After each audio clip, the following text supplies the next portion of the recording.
या चौकशीविषयी पोलिसांनी माध्यमांशी बोलण्यास नकार दिलेला आहे। एकंदरीतच आपण पाहतोय पूजा खेडकर यांच्या संदर्भात आता या चौकशीला आणि तपासाला मोठा वेग आलाय।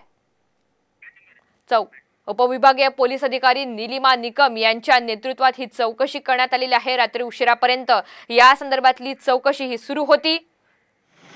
बंद खोलीआड तब्बल 3 तास चाललेल्या चौकशीत मात्र नेमकं काय झालंय हे अद्याप स्पष्ट होऊ शकलेलं नाहीये।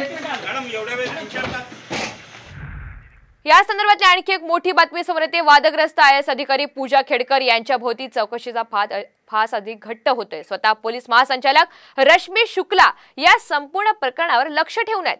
खासगी गाडीवर लावलेला अंबर दिव्याचा वाद, संशयाच्या भोवऱ्यात असलेलं दिव्यांग प्रमाणपत्र या सर्व प्रकरणांचा अहवाल रश्मी शुक्ला यांनी मागवलाय। तर पूजा यांच्या आई मनोरमा खेडकर यांनी शेतकऱ्यांना बंदुकीचा धाक दाखवला होता आणि या प्रकरणाचा अहवाल सुद्धा रश्मी शुक्ला यांनी मागवलेला आहे। या संपूर्ण प्रकरणामध्ये आपण पाहतोय आता एक मोठी अपडेट समोर येतेय।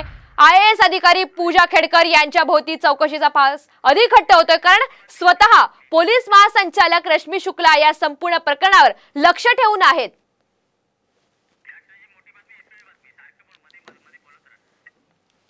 या घडीची सगळ्यात मोठी आणि एक्सक्लुसिव्ह बातमी तुम्ही फक्त साम टीव्हीवर पाहताय। पूजा खेडकर यांच्या भोवती चौकशीचा फास अधिक घट्ट होतोय, कारण स्वतः पोलीस महासंचालक रश्मी शुक्ला या संपूर्ण प्रकरणावर लक्ष ठेवून आहेत। आता खासगी गाडीवर लावलेला अंबर दिव्याचा शोध, त्याचं प्रकरण असेल किंवा संशयाच्या भोवऱ्यात असलेला दिव्यांग प्रमाणपत्र असेल, या सर्व प्रकरणांचा अहवाल आता रश्मी शुक्ला यांनी स्वतः मागितलेला आहे।